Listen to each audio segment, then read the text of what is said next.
All right, let's dive into one of the most exciting races happening in science right now, the massive battle to build a truly scalable quantum computer.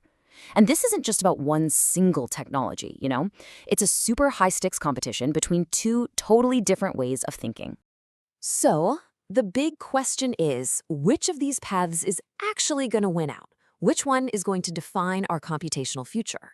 And look, this is not just some academic debate. Companies like Google, IBM, and Microsoft are betting billions and billions of dollars on the answer. See, the thing is, quantum computing isn't just one monolithic idea. The whole field is at this huge fork in the road, splitting off into two major highways. We're going to explore both of them, and each one has its own incredible promise and some pretty daunting challenges. Okay, so here's our game plan. We're going to start at what we're calling the quantum crossroads. Then we'll meet our two big contenders, the sprinter, which are the superconducting qubits, and the marathoner, the topological qubits.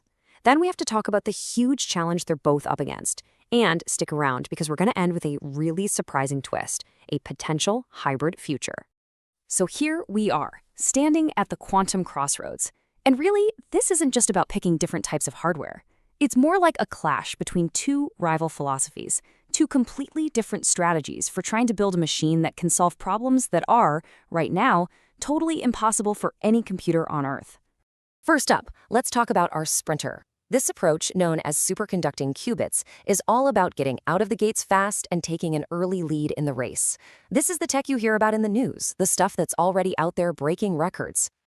So, what are these things, really?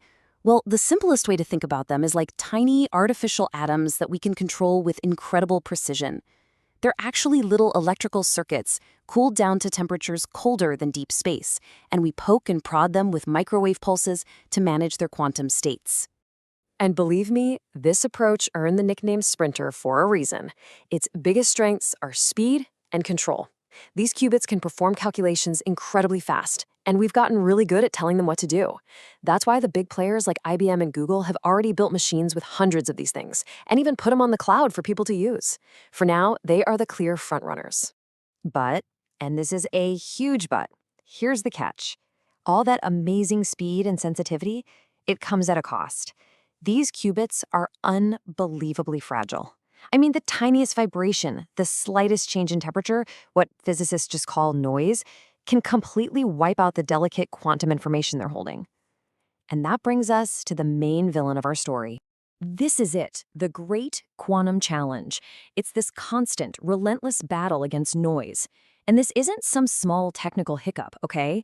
It is the single biggest obstacle standing in the way of building a large, useful quantum computer. It's the problem everybody in this field is trying to solve. Now, because of all this noise, this decoherence, you need a massive, almost ridiculous amount of overhead for error correction. With this superconducting approach, some estimates suggest you might need 1,000, or get this, maybe even 10,000 physical qubits just to create one single, stable, logical qubit that you can trust. That's a monumental scaling problem. So, if our first approach is this super fast but fragile sprinter, what's the alternative? Well, let's meet our second contender, the marathoner. This approach, using what are called topological qubits, isn't focused on a quick start at all. No, it's designed from the ground up for endurance, for long-term stability. Okay, I know that sounds complicated, but the core idea is actually beautiful. Think about it like this. Instead of storing a piece of information in one single fragile point, you encode it in the relationship between a bunch of different points. It's kind of like how the meaning of a sentence is still there even if one letter has a typo, right? The overall structure protects the information. That's what topological qubits are trying to do, which makes them naturally protected from all that local noise. The promise here is just profound. Built-in fault tolerance. This could slash the amount of error correction you need, maybe by orders of magnitude, making it a much more direct path to a scalable machine. The massive hurdle, though, is that just building one of these stable qubits is still a frontier scientific challenge. It's why this is a marathon, and it's the race that Microsoft has been pouring its resources into for years. This table really sums up the whole race perfectly, doesn't it? The sprinter is all about getting results now, managing noise with brute force error correction.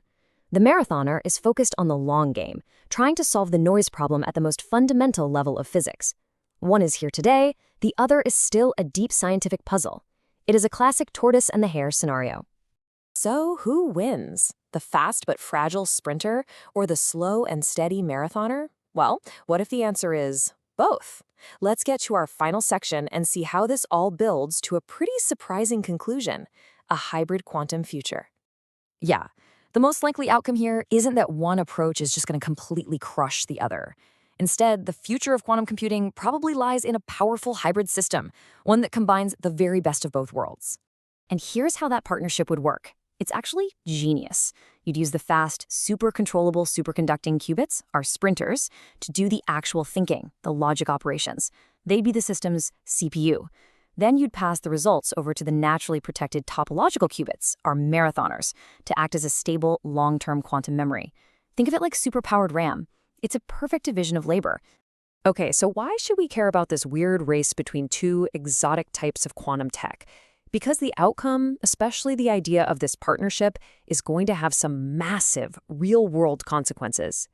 Understanding this whole dynamic is absolutely essential for anyone thinking long-term in fields like AI, where quantum computers could totally revolutionize machine learning, or cryptography, which they could both break and rebuild. And, of course, fundamental scientific research, everything from discovering new drugs to creating new materials. This isn't just a physics experiment, it's the foundation of entire future industries. And that brings us right to our final question. This whole thing, it's not just about building a better computer. It's about building a brand new kind of tool for understanding reality itself. So the real question we're left with is this. When this partnership between the sprinter and the marathoner finally becomes a reality, how is it going to reshape our world?